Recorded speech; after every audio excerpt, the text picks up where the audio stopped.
At 5, get the... Are at the top people, and I spoke, and they gave me tremendous support. They endorsed me at the absolute earliest point that you could. According to the Giffords Law Center to Prevent Gun Violence, at least 15 states currently allow teachers and staff to carry guns in some capacity. Overnight, Alabama forced to halt the execution of a killer dying of cancer who claimed his veins were too damaged for lethal injection.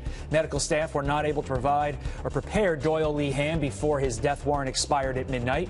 Supreme Court gave the green light for execution 3 hours after initially delaying it to consider his request. Ham was convicted of killing a motel clerk back in 1987. An associate of Senator John McCain invoking the Fifth Amendment to avoid giving testimony on the unverified anti-Trump dossier. The House Intel Committee wanted to grill David Kramer, a former State Department official, about his trip to London back in November 2016 when he met with the dossier's author, Christopher Steele, at McCain's request. Kramer gave copies of the memo to McCain, who then turned them over to the FBI. President Trump putting the state of California on notice, threatening to pull ICE agents out unless the state starts cooperating. But lawmakers in that sanctuary state are standing their ground, saying they won't be bullied. Robert Gray, live for us in Los Angeles with more on this sanctuary showdown. Robert, good morning. Hey, good morning, Todd. The war of words between the White House and the Golden State escalating with a threat to remove ICE from California over immigration policies. Now, the president saying the state is doing a, quote, lousy management job battling gang violence and that it would become a, quote, crime nest without the federal agents. If we ever pulled our ICE out, if we ever said, hey, let California alone, let them figure it out for themselves, in 2 months they'd be begging for us to come back. They would be begging. And you know what? I'm thinking about doing it. The president also said California officials are not helping battle the threat of gangs and illegal immigration. It was the latest criticism of the state's refusal to comply with the statute requiring local information sharing with federal officials. Now, Los Angeles Police Chief Charlie Beck said gang activity and crime are declining here, adding the department has succeeded by working with the community to lessen MS-13's influence in L.A. and that his department is succeeding by arresting violent criminals and not deporting residents. The Justice Department blames sanctuary city policies in California and elsewhere for crime and gang violence. Justice has threatened to deny millions of dollars in federal grant money to communities that refuse to comply. Todd, back to you. Robert, it is certainly a situation that bears watching. Thank you very much. Ivanka Trump arriving in South Korea overnight, where she will be leading the U.S. delegation at the Winter Olympics closing ceremony. The first daughter will attend a banquet hosted by President Moon Jae-in tonight before attending Olympic events this weekend. We are very, very excited to attend the 2018 Winter Olympic Games, to cheer for Team USA, and to reaffirm our strong and enduring commitment with the people of the Republic of Korea. So thank you for the kind welcome. Meanwhile, North Korea is sending former spy master Kim Yong-chol to lead a delegation at the closing ceremonies. He was allegedly behind a 2010 attack on a South Korean Navy ship that killed 46 sailors. The White House says Ivanka does not plan to meet with North Korean leaders. Time now 10 minutes after the hour. A brand new proposal to strip immigrant gang members of citizenship as brand new numbers show just how savage and violent MS-13 really is. Up next, an immigration expert who says that's just common sense. CNN taking heat, accused of scripting town hall questions for shooting survivors. Originally, I had thought that it was going to be more of my own question and my own say, and then it turned out to be more of just a scripted. The backlash now boiling over on social media. Happy birthday to you. And the birthday surprise a military daughter will never forget. That story is going to make your morning when Fox and Friend First on a Friday returns.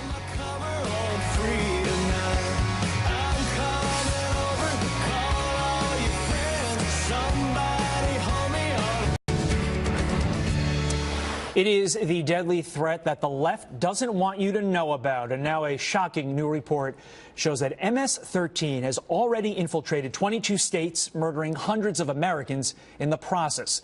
If this isn't enough to catch lawmakers' attention, what is? Joining me now is the Director of Policy Studies for the Center for Immigration Studies, Jessica Vaughn. Jessica, thank you so much for being here.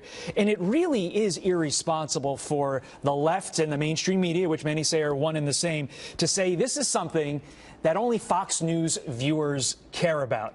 You looked into this. You have a report. It's serious business. Oh, it's absolutely serious business. We found more than 500 MS-13 members have been arrested in just a couple of years, and those are only the cases that we could find through open sources. And of those 500-some crimes, more than 200 were murders. And so this is a problem that hasn't reinfected communities all over the country, but especially those parts of the country where the unaccompanied minors and families from Central America who were here benefiting from the catch and release policies at the border have been resettled, and the gang has taken advantage of these lenient policies and brought in new recruits within that flow of people, and the crime spree has been horrific. Your report has a very informative timeline from the George W. Bush administration to the Obama administration. Can you walk us through that timeline to explain where this spike really occurred? Sure.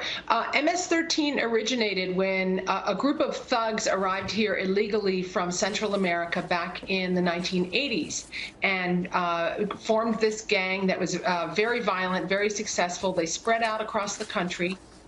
Since most of the gang members at that time were here illegally, the Bush administration decided that they were particularly vulnerable to and used immigration enforcement to stifle their activity very successfully by the late 2000s. Under the Obama administration, though, they deprioritized immigration enforcement, and ICE officers were not allowed to just arrest gang members because they were here illegally. So, and at that same time, this surge of minors and families from Central America occurred, and the catch and release policy was in place. MS-13 took full advantage of that, and they have rebounded in communities like Long Island, East Boston, the Washington, D.C. metro area, Los Angeles, and Texas. And they're even more violent than ever before. And so they are brazen. They are fearless. But again, immigration enforcement is a tool that will have to be deployed by the federal government, because we can send these criminals back to their home country rather than having to put up with them here as we would with American citizens. These are many illegal aliens who are making up this gang. We should take advantage of that and use immigration enforcement and have local law enforcement agencies cooperating fully with federal immigration authorities to address this problem and dismantle them and rid our communities of this violence. Jessica, along those lines, Representative Lee Zeldin has an idea. He wants to literally strip immigrant gang members of citizenship. Will that bill work? Absolutely. This would be a really great tool for the government, because if we are to have some kind of amnesty, or if a gang member marries a U.S. citizen or is sponsored by a family member, they're on a path to citizenship. And if we can determine that they were gang members at the time that they applied for citizenship or other benefits, then that would be a grounds under this bill to strip them of their citizenship, because they think if they become a citizen, they're immune from deportation. But the government needs this tool in case gang members slip through the cracks, as many did under the Obama administration's lax vetting procedures. So this would be very helpful. Jessica, your report is nothing if not informative, but it is also very, very frightening. Jessica Vaughn, Director of Policy Studies, Center for Immigration Studies, thanks so much for being here with us. Thank you. Time now, 19 minutes after the hour, arming teachers to keep kids safe. Our staff members are trained to go to the threat and address the threat, not to run away. Well, 2 school districts in Ohio taking matters into their own hands. We'll take you inside those classrooms to see if it is working. A hero honored, a police officer and father of 2 gunned down in cold blood. Now, the community he died protecting responding in a big way.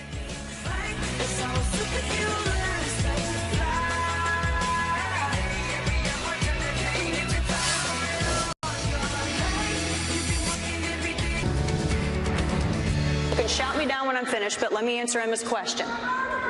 We have to have more than 38 states submit records. That's number one. Number two, we have to develop better protocol. NRA spokeswoman Dana Loesch attacked while speaking at the CNN town hall on gun control. Loesch telling our own Sean Hannity the crowd filled with families and survivors of the Parkland High School massacre was so chaotic they were rushing the stage. At one point, Jake Tapper turned and looked at me and said, "Do you have an escort? You need to get out of here right now. You have got to get out of here right now." And if I did not have a 3-person detail with me, I would not have gotten out of the arena. That's scary. And that is not an exaggeration. Loesch said people were screaming, "Burn her," and even chanting shame when she walked out. Heartbroken teens remembering their beloved assistant football coach killed protecting students in the Florida high school shooting. The Stoneman Douglas Eagles wearing their jerseys honoring Aaron Feis as he was laid to rest. More than 1,000 people attending his funeral, paying respects to the heroic coach credited for saving countless lives. Feis laid on top of students, protecting them from the gunman's spraying bullets. Every time we read that, I get choked up because he's such a hero and saved so many people. Wow. President Trump defending his support for arming school teachers in the wake of last week's shooting in Florida. And as Matt Finn explains, some schools aren't waiting for another disaster to act.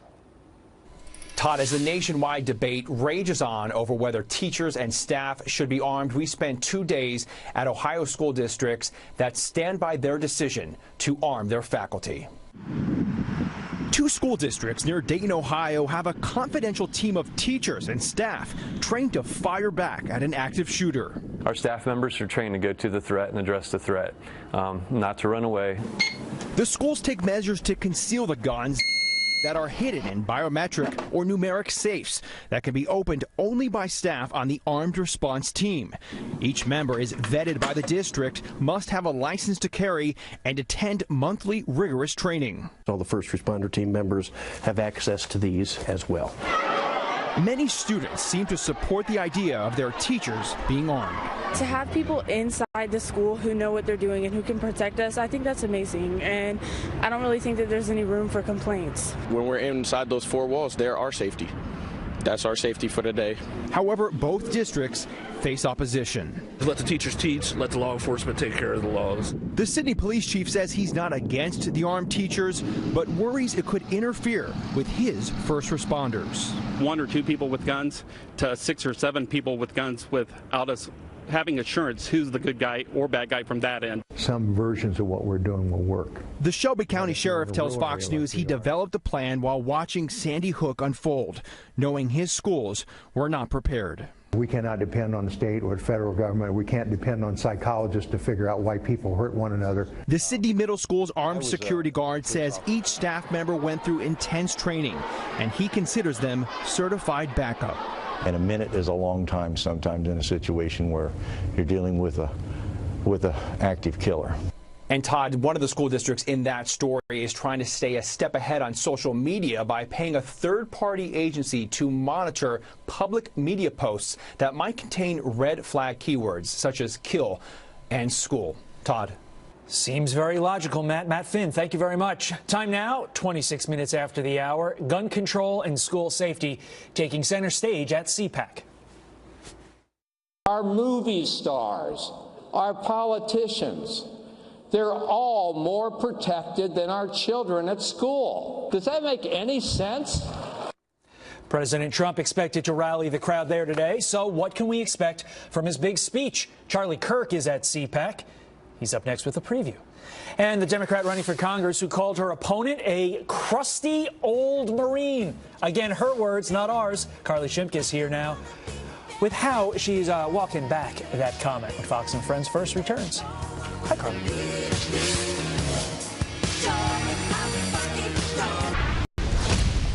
Hours from now, President Trump expected to announce the largest package of new sanctions against North Korea. A senior official to the White House telling Reuters he will make the announcement during this morning's speech at the CPAC conference. Those sanctions part of an effort to increase pressure on the rogue nation for its nuclear and ballistic missile tests. The Iran nuclear deal seemingly falling apart. The Middle Eastern nation says it is considering backing out of the 2015 pact made with 6 world powers, including the U.S., because because of a lack of economic benefit. The Obama-era deal, which President Trump has called disastrous, lifted sanctions against Iran in exchange for restrictions on the country's nuclear program. 2 nurses and an aide now facing charges of murder and neglect in the death of a World War II veteran. A hidden camera capturing James Dempsey struggling to breathe at a Georgia nursing home back in 2014.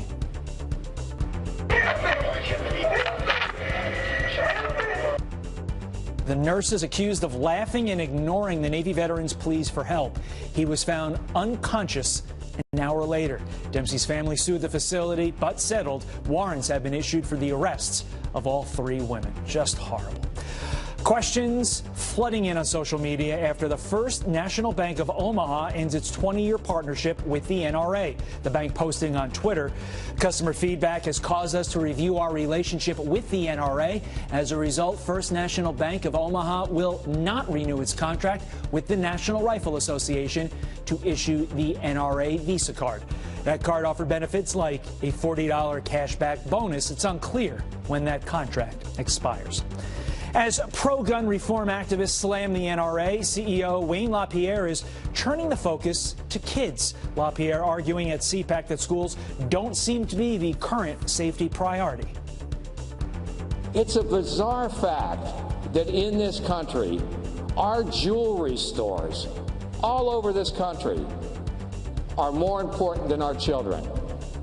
Our banks, our airports, our NBA games, our NFL games, our office buildings, our movie stars, our politicians. They're all more protected than our children at school. Does that make any sense to anybody? Their solution is to make you, all of you, less free. They want to sweep right under the carpet the failure of school security, the failure of family, the failure of America's mental health system, and even the unbelievable failure of the FBI. President Trump tweeting his support for Wayne and the NRA, writing in part, "They love the U.S. and will do the right thing." Of course, gun control, a major topic at this year's conference. Our next guest took the CPAC stage last night. Founder and executive director of Turning Point USA, Charlie Kirk, joins us live now with what he hopes to hear from President Trump today. First, Charlie, thanks for getting up. You had a late night last night and early morning this morning. And Charlie, what I find so fascinating is just a couple years ago, President Trump wasn't invited to this event. Now, let's be honest, the big speech is President Trump's. What do you expect to hear? Yeah, it's pretty incredible. Look, I expect for the president to recap his accomplishments. I've been coming to CPAC for 5 years now. In the first couple of years, I heard all these commentators and pundits say, we need massive deregulation. We need to move the embassy to Jerusalem. We need tax cuts. We need better judges. And look, for the first time since I've been coming, this stuff's actually been accomplished. And even last year, the president spoke at CPAC. It was kind of previewing a year to come. And you can go point by point and look, wow, promises made, promises kept. So I think it's a wonderful venue for him. But he's also going to, of course, have to address the topic at hand, which is gun control and the Second Amendment in this country. I think the president steps up when the chips are really down. He's going to do a wonderful job addressing this audience, but also recapping what's been a truly historic and successful year. Now, besides gun control and looking back, what do you think he's going to do looking forward? What topics, like infrastructure, welfare reform, what topics do you think he's going to bring up? Definitely infrastructure, welfare reform, but also looking ahead to the midterms. I think the president is going to draw a distinction of the different vision that the Democrat Party wants to put forth for this country if they ever get the reins on power. And this is, you have to realize, CPAC is the base of the base. These are the activists. These are the movers and shakers. These are the influencers. So he's going to be talking directly to this audience and saying, hey, you have to do your job to make sure that we keep the House and keep the Senate so that we can keep the legislative agenda moving forward. And it's important that the president is coming because look, these are the people that were knocking on the doors, making the phone calls, showing up to the precincts at 5 a.m. to try to, get this president elected. And I think it's really amazing and historic that the president is taking time out of his incredibly busy schedule to come and have appreciation to the activist base, to the conservative community that really helped him get elected last November. You mentioned the 2018 midterms. If you watch anything on our air or somebody else's air, you can tell the Democrats are extremely energized heading into the midterms. You have been there for a couple of days now. Is the conservative base energized enough to combat the Democrats? Without a doubt, there's a ton of energy on the conservative side. I think we need to even bolster that energy even more. This idea of the Democrat wave has completely disappeared. I mean, you look at the generic ballot, Republicans are now leading. Just 90 days ago, Democrats were leading by 17 points. And so the trends are moving in the right direction, and that can be attributed to the success of the policies that the president has put past, particularly tax reform. This was supposed to be the worst bill ever. The apocalypse is what Nancy Pelosi inferred it as. And now all of a sudden you see 58% of Americans support the tax bill, and it's only going to go up and up and up. So I think the chips are down for a successful November for Republicans, but the base has to show up, and there has to be energy, because you might support policies, but if you don't show up, as Hillary Clinton learned, you could be in for a big surprise. Boy, it always comes back to the fact that people vote with their pocketbooks. One Bill Clinton is the one who said it's the economy. You know what? Unreal. Charlie Kirk, thanks so much. Have a great day. You're going to have a long one ahead of you, but I think you're having fun. Charlie, thanks. Stick to the script. CNN under fire after a Florida shooting survivor claims his questions for the network's town hall debate on gun violence were rewritten. Carly Shimkus with Fox News Headlines 24/7, Sirius XM 115 is here with Reaction Online. Carly, I'm imagining it is not positive. Yeah, not positive whatsoever. So Colton Hobb is a member of the high school's junior ROTC program, and he said he decided not to go to CNN's town hall debate after the network scripted his question. Now, he says he wanted to talk about the possibility of arming teachers inside classrooms, but after some back and forth, he decided not to go because the network decided what he was going to say. Take a listen. They had taken what I had wrote and what I had briefed on and talked about, and they actually wrote the question for me. Originally, I had thought that it was going to be more of my own question and my own say, and then it turned out to be more of just a script. And she had actually said that over the phone that I needed to stick to the script.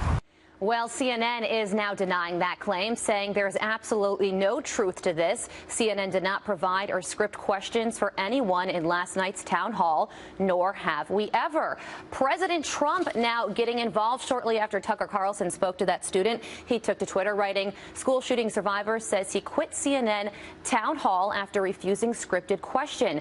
Just like so much of CNN, fake news. That's why their ratings are so bad. MSNBC may be worse. Now, there is some question over the length of what Hobb wanted to say. Maybe the network wanted to shorten it, but the network is denying that the whole thing ever happened. So questions remain. What are you going to do? It seems like the liberal media always likes to control things the way they want to. I'll leave it at that. For Oprah Winfrey, should know how to say that by now. She's only the biggest woman in the world. Response to Trump's insecure comment. It's sort of a tepid response, you know? All right, so President Trump was recently really critical of Oprah's 60 Minutes panel, saying, just watched a very insecure Oprah Winfrey, who at one point I knew very well, interview a panel of people on 60 Minutes. The questions were biased and slanted, the facts incorrect. Hope Oprah runs so she can be exposed and defeated, just like all of the others. Well, yesterday, Oprah responded to that on the Ellen DeGeneres Show. I don't like giving negativity power, so I just thought, what?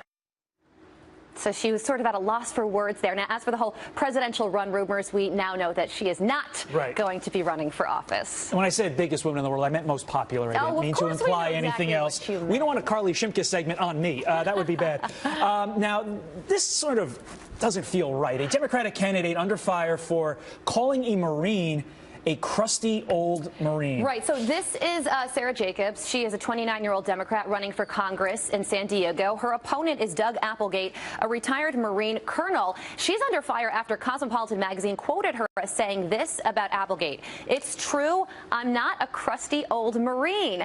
Well, after major backlash, Jacobs responded to that on Facebook, saying, "An article came out this morning that took something I said out of context. I want to make it clear. This had nothing to do with Colonel Applegate. He was never mentioned, and I have nothing but respect for his military service." So Cosmopolitan, though, the reporter that wrote that article, right, you know, standing by what she said. So you don't want to call the military service members crusty old Marines. I got to Not say, good when luck. we go to do the diner segments and we interview people, in her words, the crusty old Marines, they're the best people to interview. You really realize what a sacrifice they made for our nation. There you go. Carly Shimkus, have a great weekend. As always, a pleasure to see you. Time now, 41 minutes after the hour. A blooming romance. Two people sharing extremist views and beheading videos after meeting on a Muslim dating website.